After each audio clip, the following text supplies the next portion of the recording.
In this video, we'll walk through the types of questions that are available in the Moodle quizzes. Our first question is going to be one of the most common, and that is multiple choice. You'll notice here I've got 4 different types of answers. I could add in as many as I need to. So the sky is what color? We'll click on blue. This is a typical true-false. You have an answer of either true or false. Water is wet. We'll say that's true. This is matching the terms with the right words. So the desert is full of, if I click on this, we see that we have 3 different options. Quack, down, or sand, so we know it's sand. Ducks go quack, down, or sand. Ducks go quack. And the opposite of up is down.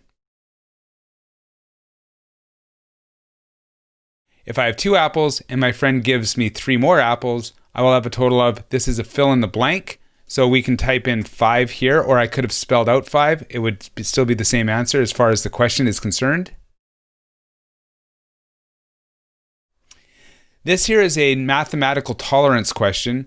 This, if I punch in the calculator 3458.69 divided by 25.6, the answer is 135.1.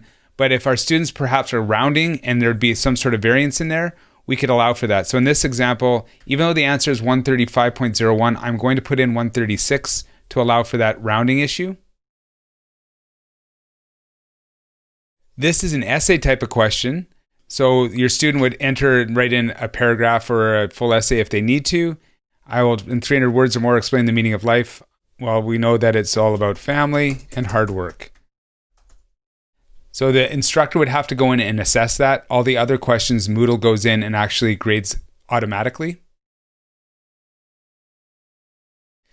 This type of question is a mathematical, but it changes. The variable, the numbers vary. So this 25.5 and this base of 21.8, if I took the question again, I would have different numbers put in here. So what that allows for is students to go ahead and practice as many times as they need to.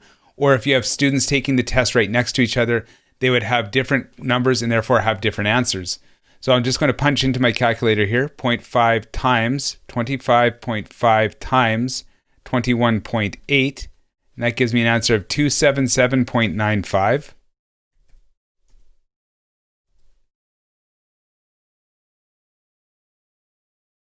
This is a drag or drop text. So piezoelectric uses pressure, triboelectric uses friction, photovoltaic uses light, and most household electricity is generated using magnetism.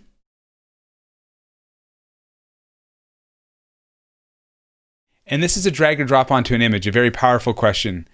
So here we'll just take North America and I'll put that onto North America, Africa onto Africa, Australia onto Australia, Europe moves up to Europe, South America over to there, and Asia we'll put on top of Asia.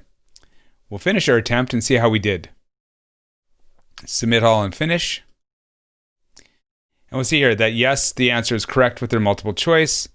Water is in fact wet. We see that we got, with the green check marks, we got all 3 of our drop downs correct. We've got the number 5 apples correct. Again, if we spelled out the number 5, it would still be correct as I put that into the question itself. Here's an example. You see the correct answer is 135.1, but it's still marked it as correct because of the variance that I've added into this. I would have to go in and the instructor would have to add some sort of response to this. We see that this is correct. And again, if the student took the question again, these numbers, the 25.5 and the 21.8 would be different. We dragged over here and you can see where they're correct in the drag and drop text. And we see that our answer is correct on the image. So those are the questions that are available and should be considered when you're building assessments in Moodle.